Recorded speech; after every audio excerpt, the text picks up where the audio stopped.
Mais alors, me semble-t-il, c'est dans une autre direction qu'il faudrait chercher, c'est-à-dire la direction sociale du romantisme. Car le romantisme français, j'en parlais tout à l'heure avec Jean-Pierre Laurent, le romantisme français a quand même eu une dimension sociale qui lui est propre et qu'on ne retrouve pas dans les pays étrangers.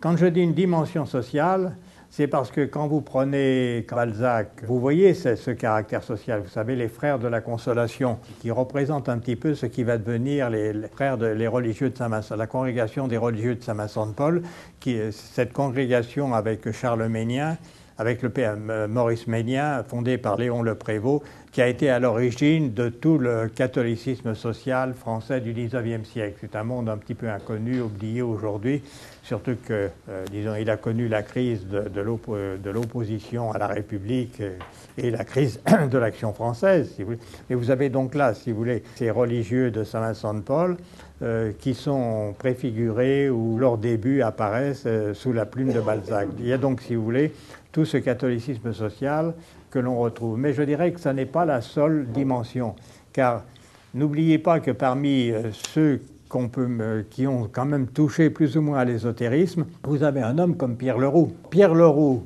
se distingue, si vous avez eu le premier socialisme français a été caractérisé comme utopique par Karl Marx, mais ce socialisme utopique de Karl Marx, c'était Saint-Simon, c'était Fourier, si vous voulez, c'était Cabet.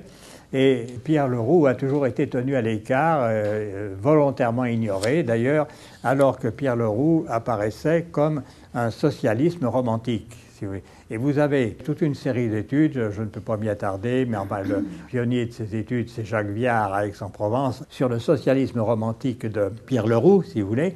Et ce à quoi il faut penser, c'est que la grande disciple de Pierre Leroux, qui était George Sand. Hein? Et George Sand, avec son roman qui me fascine, et je ne suis pas seul à avoir été fasciné par ce roman, c'est Spiridion. Qui a lu Spiridion ici parmi vous? Qui ne l'a pas lu? Je dirais, précipitez-vous sur la lecture de Spiridion. C'est le meilleur conseil que je peux vous donner en terminant ces observations de présentation générale, de cadrage général de notre colloque. Merci. Merci.